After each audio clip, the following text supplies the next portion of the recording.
Have you ever stood on a fairway and thought, man, I could own this place? 18 holes, a clubhouse, members in polo shirts writing big checks every January. It feels like the closest thing to owning your own little kingdom.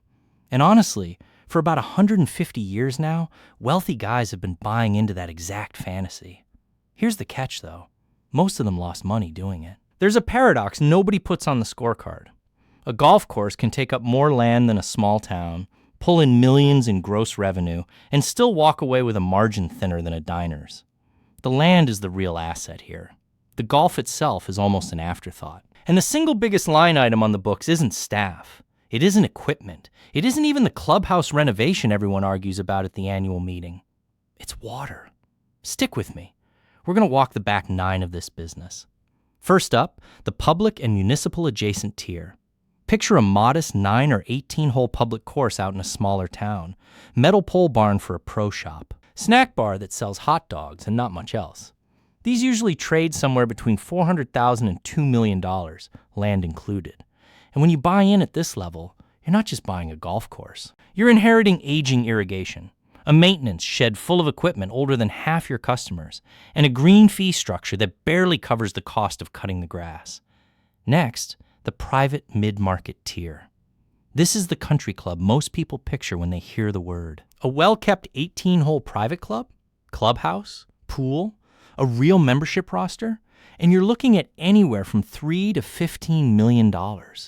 It really comes down to land value and whether the initiation waitlist is full or shrinking. The people buying in here are usually regional operators or a group of local investors who understand something important. The club pays for itself through dues, not through green fees. And then there's the top tier, destination and resort-grade properties. A signature designer course tied to a resort or a gated community or a real tournament venue. And you're talking $20 million and up, sometimes well past $100 million once you bundle in the real estate development rights. At this level, the golf course almost never makes money as its own standalone business. It's an amenity. Its entire job is to push up the price of every home lot sitting around it.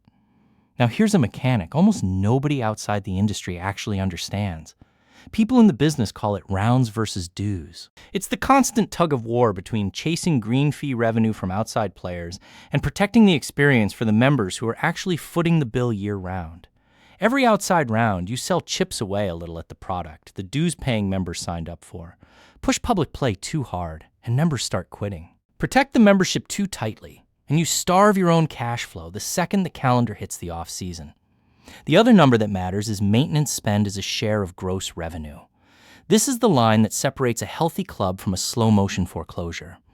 A well-run course spends something like 25 to 35% of its gross revenue just keeping the turf alive. Water, fertilizer, fuel, and a grounds crew that's out there before sunrise. Let that number creep past 40% and you're not running a golf course anymore. You're running a bankruptcy timeline with really nice grass. And here's the part that breaks all the normal rules of business. A golf course makes almost none of its money from golf. Initiation fees, weddings, banquets, cart rentals, food and drinks at the clubhouse. All of that routinely out-earns the actual green fees. Some operators will tell you off the record that the golf only exists to justify charging for everything built around it. The 18 holes are basically the loss leader for a real estate and hospitality business that happens to wear spikes. Walk the property and you start to see the design choices for what they are. The clubhouse always sits on the highest point of land, windows facing the 18th green, because that view is the sales pitch. Every member having dinner watches somebody sink a putt and remembers exactly why they joined.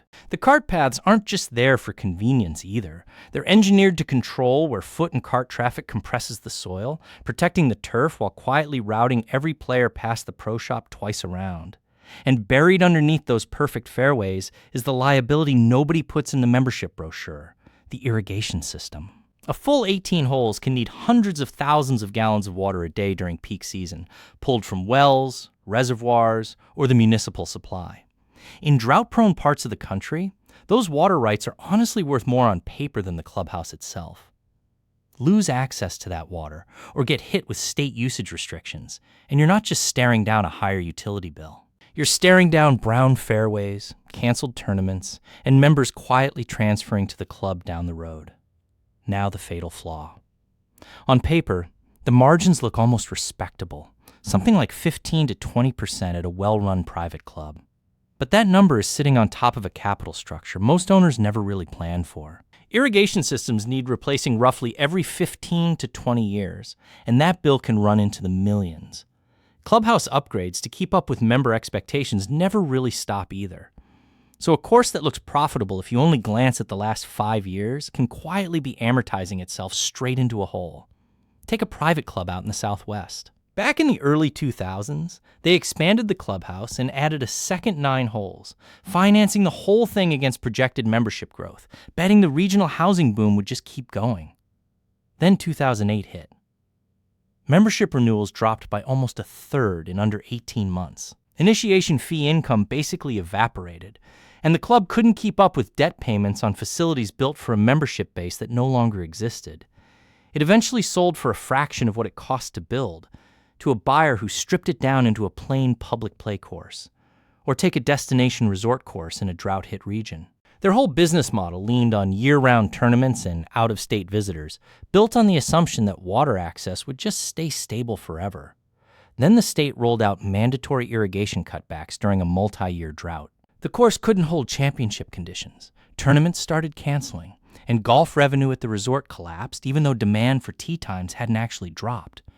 It wasn't debt that took this one down. It was operational friction. The water simply wasn't there anymore. So here's the equation. Take your revenue from dues, green fees, banquets, and cart rentals. Subtract maintenance at around 30% of gross. Subtract water and irrigation capital costs. Subtract debt service on the land and the clubhouse. What's left only works if membership stays full and the aquifer stays full too. Realistic net margin at a well-run private club sits somewhere around 8 to 15% once you actually account for capital reserves. Not the number they wave around during the initiation fee pitch. Augusta National didn't become the most valuable golf property on the planet by chasing green fee volume. It got there by restricting access almost completely, turning scarcity itself into the asset, and letting one tournament a year subsidize a membership model everybody else can only dream about. The turf was never really the business. The land, the water rights, and the exclusivity were. Everyone else is just paying dues to keep the sprinklers running.